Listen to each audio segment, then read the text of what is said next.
Hello everyone. In this session, we will have a look at the extract connection versus a live connection. By the end of this video, you will be equipped with a crystal clear understanding of these concepts and how they impact your data analysis. Let's start by knowing what is extract connection. The name extract only implies that it is an extract, and in this case, it is an extract of our whole data set. Think of an extract file as your local buddies, which are copies of your data source that can help you create some stunning views. The magic happens when you're working with a specific subset of data. A quick example to illustrate would be that imagine keeping a track of monthly trends in a hospital. Instead of grappling with the entire dataset, you can zero in on just what you need as an extract. To understand more about why to use the extract, let's talk about some of its advantages. So, the advantage one of using an extract connection is the portability. Since this data is smaller in size as compared to the whole data set, this is very portable and it can be used if you want a portable data set. The second advantage is data trimming. Sometimes less can be more. Extract can let you trim down the amount of entire data that you are dealing with. This not only saves the time but also the resources, which is a win-win situation. The third advantage is the boosting performance.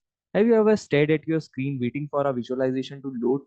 Extract can save such days. They supercharge your performance and efficiency, making your analysis smoother and faster. The fourth advantage is the speedy creation. Creating extract is a very time-friendly exercise. They are quick to set up and work with, which means less waiting around and more data exploration. The fifth advantage is the extra functionality. Extract supports cool functions like count D function and others. So if you are a fan of complex calculations, extract can make that work easy for you. Now, let's have a look at some of the disadvantages of using an extract connection. The first disadvantage is the limited real-time updates. If you are a real-time data enthusiast, extract might not be the cup of your tea.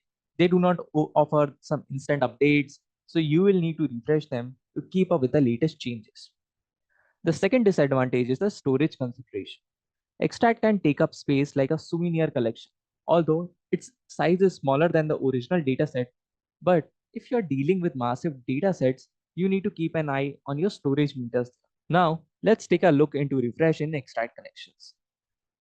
Refresh and stacked connections are of two types. The first one is the incremental refresh, the second one is the full refresh.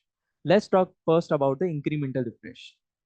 In incremental refresh, you can picture that this is a refresh that only adds new stuff since the last data extraction. It's like topping up your ice cream with sprinkles. This kind of refresh is quicker and most data sources supports it. This is usually done whenever you add new rows and columns to your dataset. While this type of refresh is fast, it is good to do a full refresh once a while to ensure that the data you are using is very up to the date. The next refresh is the full refresh. Its name only implies that it is a complete refresh of the entire dataset. All rows are swapped with the fresh data from the source. Since all the rows are replaced with the data in the original data source, it's like getting a brand new puzzle to solve. It ensures that the user has an extract copy of the whole dataset. While it ensures the accuracy, it can also be a bit slow and heavy on the resources. Now, let's take a look at the other type of connection, which is live connection. A live connection is like having a direct hotline to real-time data.